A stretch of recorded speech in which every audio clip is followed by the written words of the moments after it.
Welcome everybody to our NAMI Davidson County virtual education session. Tonight we are welcoming our Youth and Recovery Coordinator, Khalil Dabdoub. He is going to be talking about our new rock garden project. So without further ado, I'm going to turn this over to Khalil.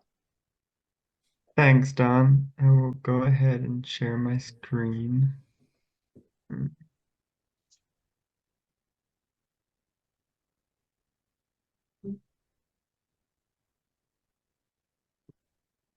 Okay, so as I mentioned, I'm going to be talking about the Rock Garden, which is our new project looking on supporting mental health and co-occurring disorders recovery.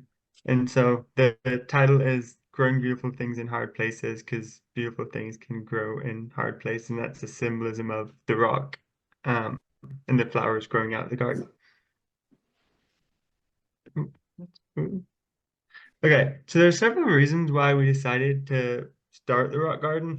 There are so many great intervention resources, but there are not many recovery resources, and so we really need resources to kind of help people transition and get back on their feet, or if they already are on their feet and are struggling and need some kind of assistance to stay on their feet after experiencing a crisis or a blip in their recovery, any kind of downturn, then we're kind of looking to find a resource to target that stage of life, and there's not many out there.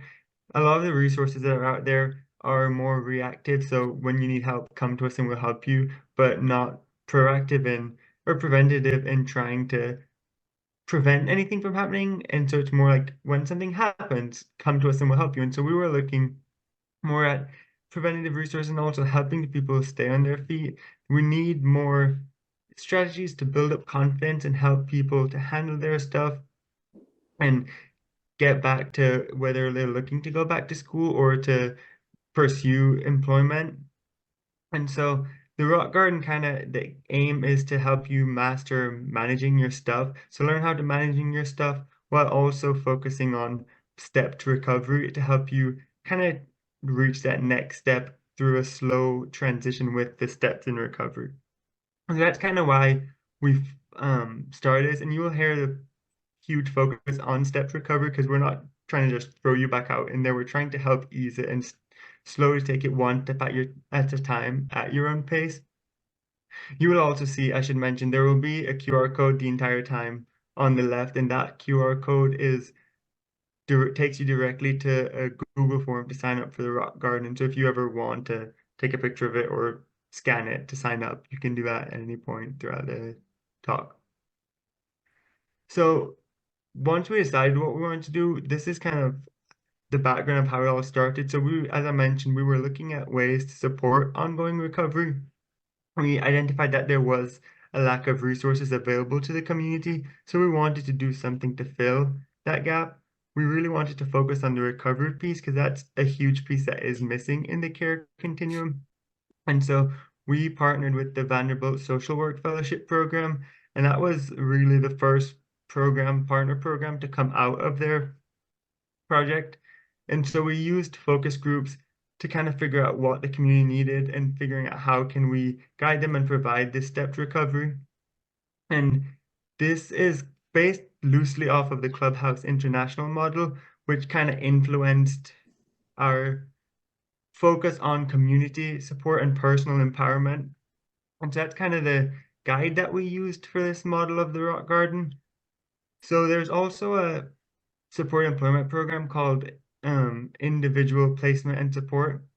And this is kind of that end goal that we're looking to help people get to for the people who are looking to get back to work. And although this is a great support employment program, we need a bridge to help people get to that point because it is very hard once you're coming out of a crisis or with a dip in your mental health to transition, even if it's to a support employment program. And although the beauty of the IPS support employment is that it really focuses on the individual. So it's different than some support employment programs, and it really focuses on what the individual wants, what they're looking for, what kind of job they have interests in. And so we are working with them, and then we'll provide that bridge to help people get connected to that program. And so other reasons why we decided to do it in the background of it is we know as payers, we know how hard it is to get out after a crisis. After you have a dip or you have a crisis, it's so easy to just want to stay home, to stay in bed. And so we're looking to help you get out of bed, get to that next step in a very low stakes environment. And it's building that recovery in a task-oriented manner. So you are focusing on yourself and on your recovery while doing tasks. So you will be provided tasks to do, which will kind of dive deeper later into what that will look like. And that's kind of the background of how the rock garden all started. And so when thinking about who the rock garden is for, we're really targeting a group of people who, whether you had a dip in your journey or because of mental health or co-occurring substance abuse, or you just had to take time off of work or school, you had a mental health crisis, or if you're coming out of inpatient or an IOP program, we're kind of targeting people at that point of their life to help them take that next step. And so, as I mentioned earlier, we're kind to look for people to help people get back on their feet and stay on their feet. So if they're struggling and they're working or they are in school, but it's really hard and they're having a hard time balancing it and need help or are struggling a lot with that, this can also be beneficial. And also, it's important for people to know that you will be outside. So people who enjoy working outdoors and are not afraid to get dirty, you will physically be in a garden. And so it is going to be important to keep that in mind. If you're somebody who does not like getting dirty, then you will want to keep that in mind. It is open to anybody 18 and up. And so that is the only age requirement. As long as you're 18 and up, then it doesn't matter how old, but you do have to be 18. And it will be important that you have the ability to provide your own transportation. We are unable to offer transportation. We will help to kind of guide you in figuring out where the closest bus stops are. There will be a bus stop within walking distance of the garden. And if you need help figuring out how to figure out how to find the bus or find the bus stop or figuring out anything with transportation, we're more than happy to help you with that. But we don't have the ability to actually provide transportation. And so that is something that you will need to keep in mind when deciding about the rock garden. And lastly, it is important that you will be able to follow simple tasks on your own. So there will be somebody there who will show you the task and will guide you through it, but they are going to be managing multiple people, and so they won't be able to stay with you the entire time. So it will be important that although there is somebody guiding you, you are able to carry those tasks out on your own. And it is important to know that although you will be working in a garden, you don't really need any gardening experience. The directors of the garden who will be working with you will have worked with people with absolutely no gardening experience. I personally have none. And then there'll be people there who have a significant amount of gardening experience. And so although it may seem intimidating to be working in a garden, a lot of the people who will be there volunteering really have no gardening experience, and so none of that is required to be able to participate in the rock garden. There will definitely be something for you to do no matter your level of experience. So what to expect when you come out there? As I mentioned, it will physically be a garden. You will be given a task to focus on, and so each person will be designated a task, and the director of the garden will provide you with instructions and will show you how to do it, and they will be more than happy to show you multiple times until you get the hang of it. You will be expected to wear clothes and shoes that you're okay with getting dirty. We will be in a garden, and so there will probably be dirt and your clothes will get dirty. We will provide water and small snacks, so like energy bars or Nature Valley bars, small snacks. And we will also provide sunscreen, but you will probably want to bring your own sun hat or visor, especially in the summer months, because that will probably be very useful with the sun, and we won't have any of those to provide. And we will just have general sunscreen, so if there's any specific kinds that you want, then you want to keep that in mind as well. There will be limited garden supplies provided, so we will provide, and the gardens will provide basic gardening tools, so things for digging and such, but there will be a limited number of gloves available, and if you have your own gloves or prefer to get your own gloves, you're more than welcome to do that as well, because there won't be a significant amount, and some people also just like having their own gardening gloves to use. So that is just something to keep in mind as well. And every time you come out to the garden, you will be given a special kind of token to kind of be a sort of remembrance of your journey and of your time in the rock garden.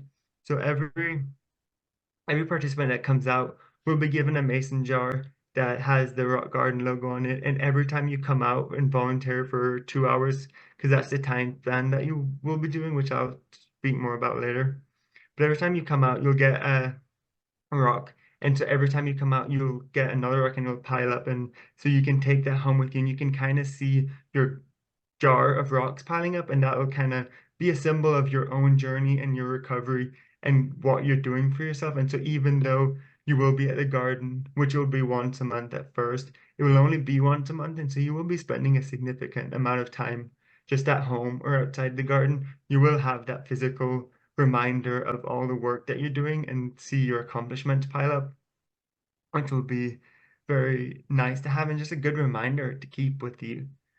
And then lastly, we will ask you to fill out a brief survey. It's not required, but we would appreciate it. It's just going to be a basic survey on what your experience was like. And so that's kind of what it will look like when you come out to the garden. It will just be basically gardening for 2 hours with assistance, and obviously you'll be able to take breaks. So that's what it'll look like on a day when you come out. And so how can you get involved is you can sign up, which the link to sign up should eventually be on the website where you can sign up like how we typically sign up for the support groups. And when you sign up, uh, the Google form will be emailed to you, and that Google form is actually what's linked here as well. And that will be just a separate kind of registration form that will contain just basic information for us, and then we'll be able to contact you and give you more information if you have questions for us as well. You can contact us, but it will be a very simple, easy process. It's a short form, and it's very similar to how you would sign up for our groups. The rock garden will be on the first Saturday of every month from 9 to 11 a.m. So it will be that 2 hour commitment. You don't have to get there much more before 9. Typically, you'll get there at around 9 o'clock. They'll give you the tasks to do, and then you'll do them for a little under 2 hours. And that's kind of what it will look like. Although the timeline of the rock garden will typically be the first Saturday of every month, the rock garden will be starting in March, and just due to scheduling issues, it will start on March 23rd. And so for March, it will not be on the first Saturday of every month, or like on the first Saturday of March, I guess. But as of April, it will be the first Saturday of every month. So March will be March 23rd, which will be the first official day. And then after that, it will be the first Saturday of every month. And then, as we mentioned earlier, just plan your own transportation. You want to get there right around 9 would be good. If you get there a little bit after, it should be okay, but you don't want to get there too late because instructions will be given out right around 9. So there are a lot of benefits to joining the rock garden. One of them is you'll probably see an increase in your mood. You'll have a sense of purpose. You will be doing tasks that have meaning when you're in the garden. And so you will probably see an overall increase in your mental health and well-being. And since you'll be out in the garden, there will likely be other people out there in the garden with you as well. So you will be able to practice social skills and learn how to manage your stuff in a very low stakes environment with people who are going through similar things with you. And if you do need to step away for a minute or take 5 minutes and just walk around, you will be outside. And so you can just walk around, take some time to yourself, and kind of go back to working with the people when you're ready. And so a huge benefit is you'll be able to work on your social connection and improve your self-confidence and your social confidence while learning how to manage your stuff in these kind of situations, which we know it's hard when you're coming out of a crisis or coming out of recovery to be around people again and learn how to be anxious and be okay with being anxious when you're around other people. And so a huge benefit is you'll be able to practice this in the garden. You will also learn new gardening skills, which is always cool to have. Since there will be somebody teaching you, you will be able to learn different techniques and different skills, which is beneficial for the garden. And then if you decide you enjoy gardening and want to create your own small garden at home, you would have some practical skills that you could use, which is always super cool to have.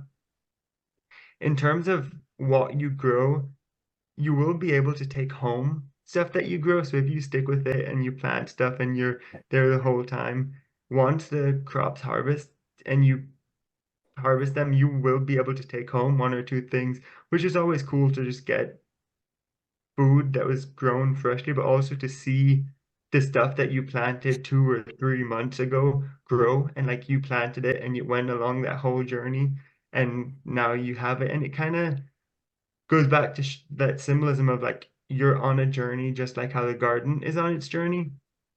And so it's cool to see that growth together and see like the work that you put in, you got something out of it.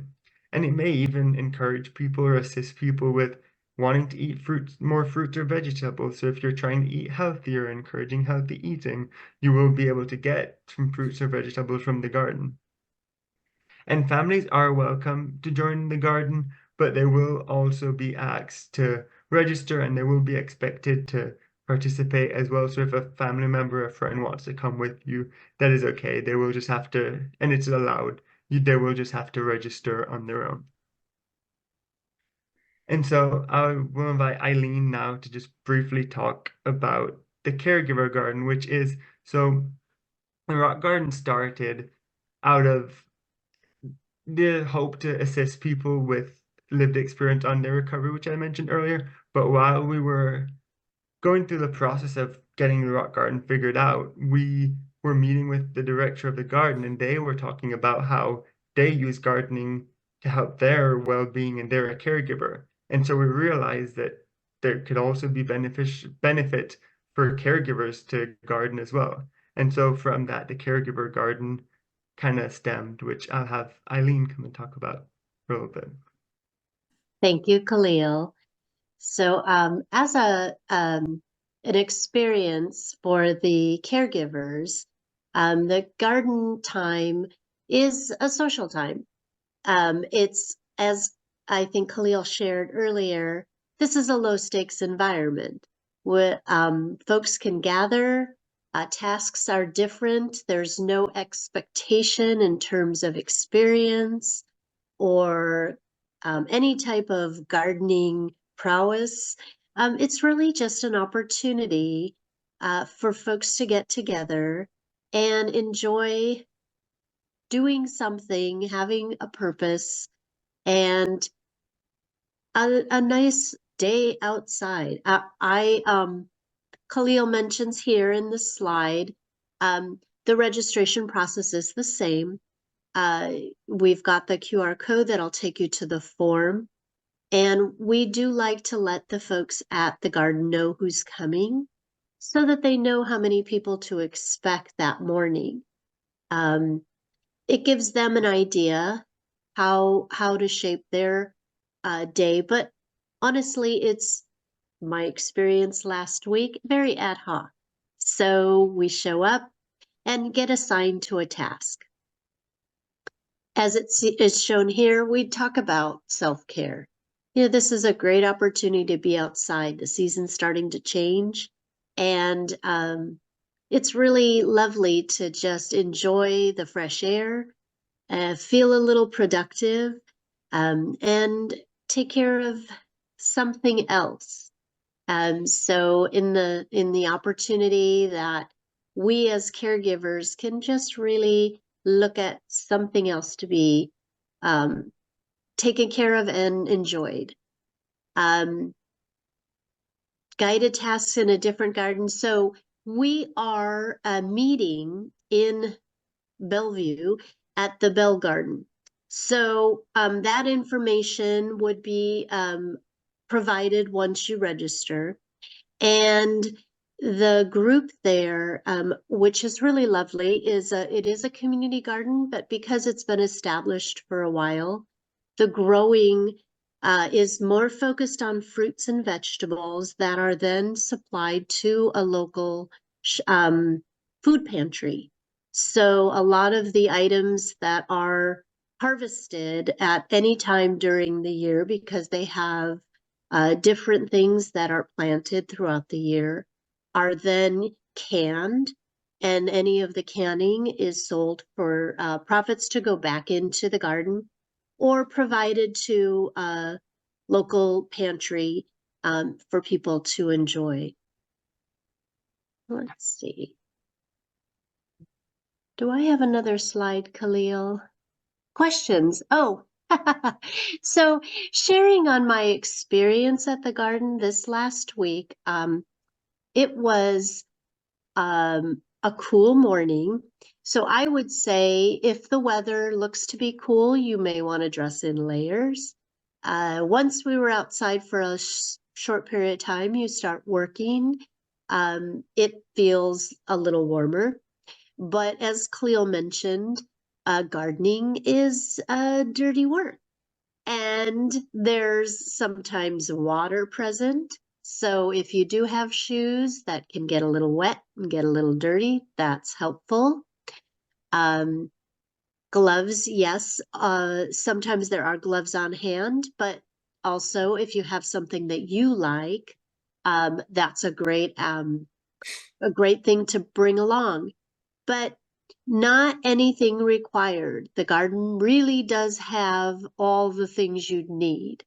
And my task I was assigned was to work with one other person where we were covering some rows of planting to try and protect from the upcoming weather.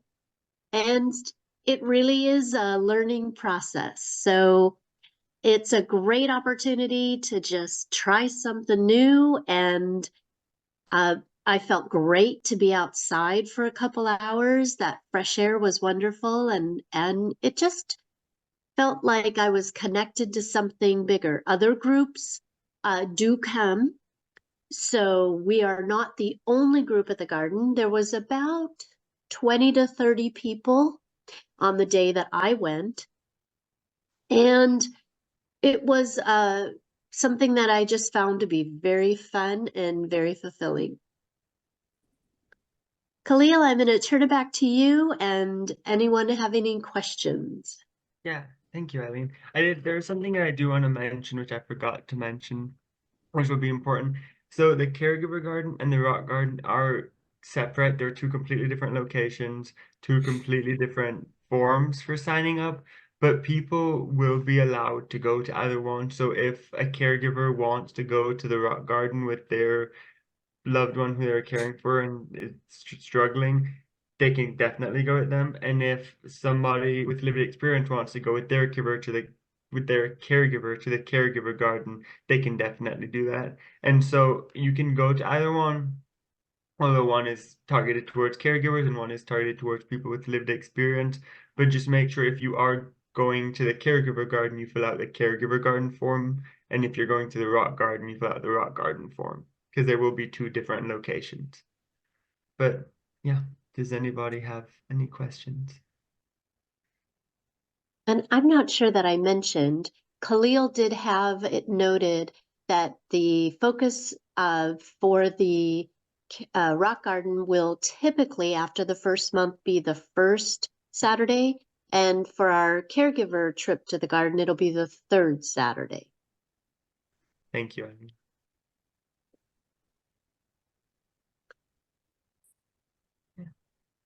So the caregiver garden will be the third Saturday, and it will also be 9 to 11 Yes. in the morning. And when will the first day be? For the caregiver garden, the first day was last Saturday. The next day will be the third Saturday in March, which I want to say is the 16th, but I don't know if that's right. Let me Yes, check. that is correct, It is Khalil, the 16th. Okay, so it'll be the 16th. And then because of the weird schedule with the rock garden, the first day of the rock garden will be the 23rd of March, or the following weekend. But as of April, it'll go to the regular schedule of the first Saturday of April will be the rock garden.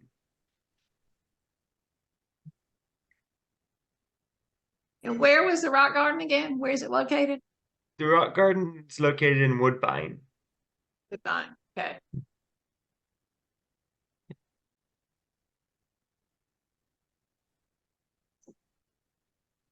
And Khalil, if anyone tonight or who is listening to this on our YouTube channel, should they contact you or Eileen directly to find out more information about the rock garden? Yes, they can. Either me or Eileen, either one would be fine. Okay. And just so all of you know, Khalil would be recovery@namidavidson.org, and Eileen is caregiver@namidavidson.org. And I did appreciate as a peer, I'm someone with lived experience, but I'm also a caregiver. But as someone, I do have issues with quote unquote getting dirty. So I do have specific clothes that I mow the lawn in, garden in, etc. It doesn't always ease my stuff. My anxiety and my OCD do center on myself sometimes. It's you can never get away from it. But it's helpful to know that those things, and again, you will be getting dirty, but it's a good dirty. It's an accomplishment type thing, but always dress appropriately. And for those of us who do struggle with that, remember again, it's not a fashion show at the garden. It's okay to come in your grubbiest of grubs.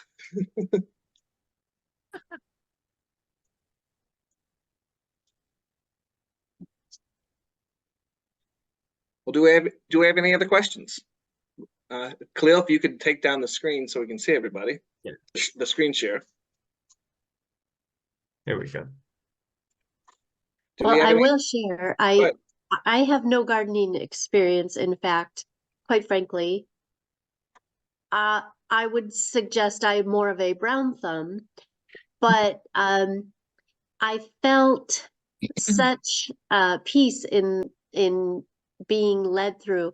There are no expectations. In fact, the people there were very kind about explaining sometimes why they were doing what they were doing, what the options were, and really giving great guidance to, what it is that they're doing. But I must admit there was no stress. That I found relieving, because it was just, they were grateful that I was there, as the other volunteers as well. Sally, do we have any other questions about the rock garden? Not for me. All right. Well, I want to thank Khalil and Eileen for presenting tonight. I do want to let everyone who's here, anyone who registers for any NAMI Davidson County educational session, our virtual education sessions, will receive the PowerPoint presentation that was used tonight as a guide. I will email that out to everyone who registered. In the next day or so, this session, the audio part of it will be loaded onto our YouTube channel. Just depends on how I hold my tongue tomorrow and how much YouTube works with me. Sometimes you never know how the process is going to go. But this will join 27 other educational sessions that we have held virtually since March of, I believe, 2021. A wide variety of education sessions about whether it's youth-based, adult-based. We've even had some about how to navigate the Nashville Davidson County bus system. So I encourage everyone to visit NAMI D Info. That is our YouTube channel. There's a playlist of 27 education sessions. This will be the 28th. We are in the process. I'm working with people, with our community partners, to have, in the next few months, they are not official yet, but we will be welcoming back Dr. Jeffrey Stovall, hopefully in March, for an Ask the Doctor session. He works with community psychiatry with serious mental illness. That is part of our Vanderbilt Behavioral Health collaboration. I'm also working with Dr. Finlayson, who's part of Vanderbilt, to come out in June to talk about substance use co-occurring with mental health issues. That's going to be another Ask the Doctor. It's going to be a little more informal, where we encourage our members to come and ask questions. I do know that in March, we will be welcoming someone from the Mental Health Co-op who is going to be coming out and presenting on what to do in a mental health crisis from both the lived experience and the caregiver side. And I'm working with a local agency to have someone come out in April to talk about youth anxiety and OCD in youth. And when we talk about youth, that's usually under 18, but technically youth goes up, I believe, to up to 25 years old. But again, it's centered on anxiety and OCD in youth. We are also working on a education session on the differences between bipolar 1 and bipolar 2. Again, all these are in the process. We hope to have them all before the end of the fiscal year, June 30th. That's the goal. And they are always held on a Wednesday night, except for when we have Dr. Pandit come out and talk about psychiatric medications in the fall. We hold that on a Tuesday night because it coincides with our fall family to family class, which is held on Tuesdays. So again, this is a program that I'm very proud of. We get some of the best minds in the Davidson County and quite frankly, the Tennessee area to come out and talk to us, who believe in the mission of NAMI, but also believe in being very open and honest about what the reality of mental health issues from both sides, for peer and lived experience. So I'm going to go ahead and thank everyone for coming tonight.